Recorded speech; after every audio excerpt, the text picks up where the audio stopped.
quadrant 1 facial area, so we know that's the correct working end. We're going to start at the midline. We'll demonstrate on tooth number 8. We're going to start at the get ready zone, and our handle appears to be growing out of the tooth. The handle is parallel to the long axis of the tooth. We're then going to tip our toe so that it will be entering with the toe facing in the apical direction. So the handle is now at a diagonal. We're going to float subgingivally. And the hand works as a unit as we go around to the interproximal, making sure that we end feeling right under that contact. Tooth number 7, same thing. Line up for parallelism, tip the toe, so we're going to enter apically, not coronally. We're going to float subgingivally.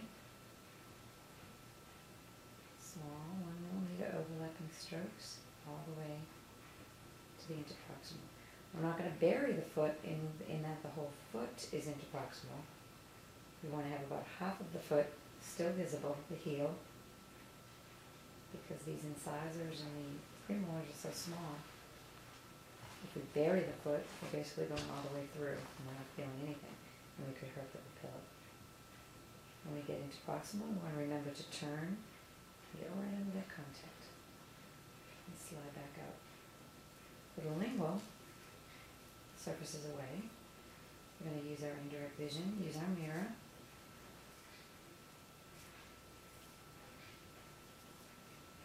We're going to flip our end. We're going to line up for parallelism. We're going to tip or angulate our hand so that we're entering with the toe facing apically. We're going to slide in and feel. Rounding the line angle and being careful to get right underneath the contact. Then we finish. Tooth number 7. Line up the parallelism at the get ready zone. Tilt the handle so that you're entering with the toe facing apically. Slide subgingivally and feel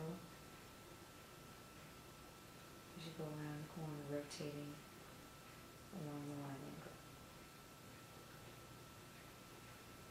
Slide back out.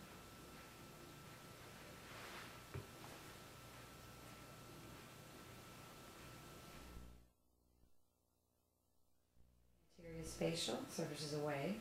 We're going to sit at 12 o'clock.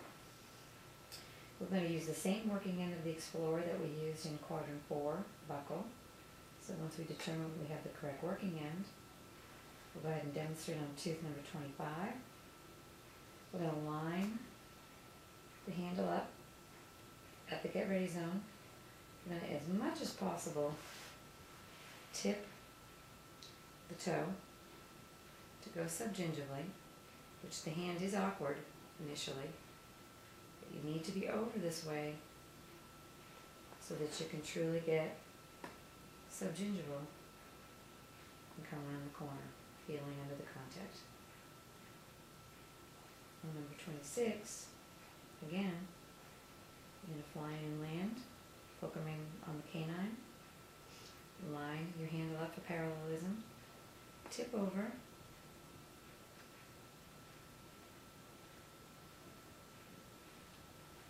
Feeling all the way around the line angle. Being very careful not to bury the foot. You should be able to see the heel and be mindful to feel underneath that contact. On the lingual surfaces, it's important to have you ask your patient to tilt their chin down as much as possible.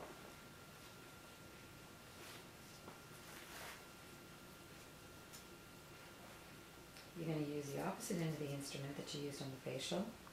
You're going to fly in and land, and we'll demonstrate on tooth number 26.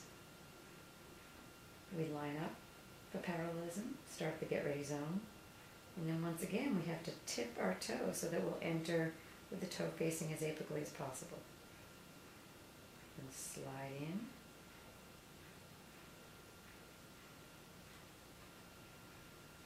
Feeling.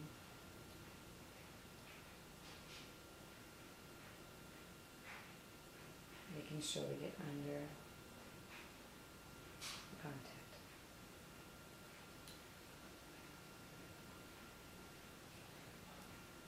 Number 25. Line up the parallelism. Tip the toe. Slide down. Try and have the hand work as a unit. Rolling through the line angle. Coming up under the contact, being mindful to not bury and bring the foot too far through. And make sure you're feeling final stroke right under that contact.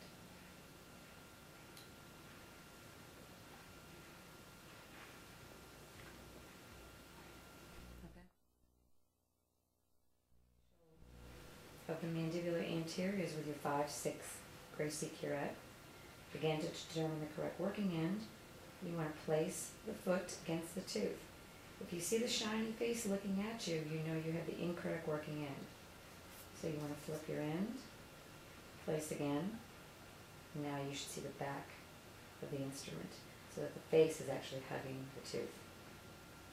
To demonstrate on tooth number 25, you want to be high up on your fulcrum, closing the face as much as possible. Floating in, feeling, lift, release, lift, release, lift, release, lift, release, lift, release, feeling, assessing, lift, release.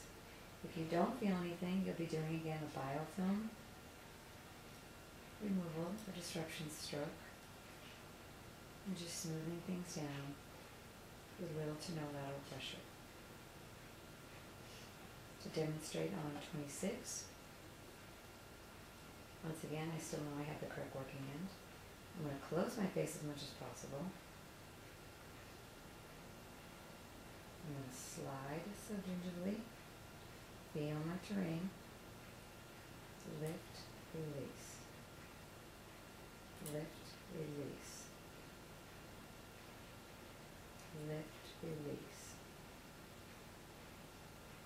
Lift, release. Again, if I know the patient just has biofilm, it's just a smoothing. The handle is closing against the tooth. Very little lateral pressure, and not opening the handle away from the tooth, but towards it.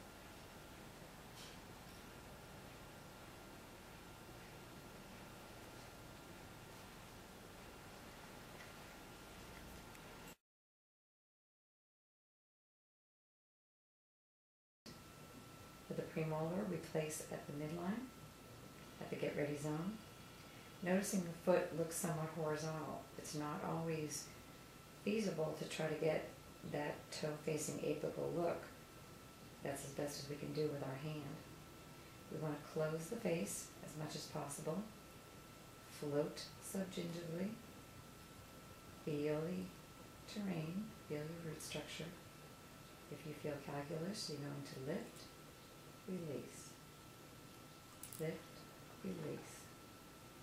Lift, release. Making your way around. Release. Lift.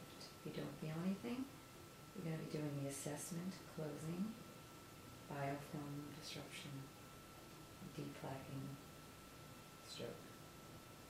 When you get into proximal, if you start feeling something again, you're going to close the face, float, lock, lift, release, float, lock, lift, release, lift, release, lift, release, and then finish with an assessment, deplaquing stroke.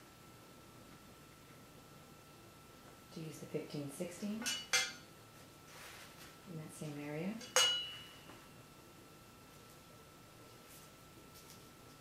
to start at the midline. Once you've determined the correct working end, going easily, you can have your toe facing a little more apical. You want to start at about a 0 to 20 insertion, as close as you can get.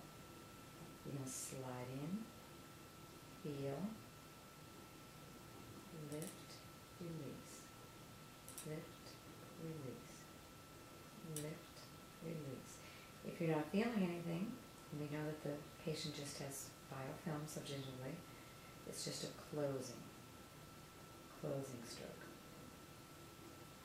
Get around the proximal. If we know there's a little calculus there from exploring, we're going to assess, lock, lift, release, lift, release, lift, release, all the way into proximal.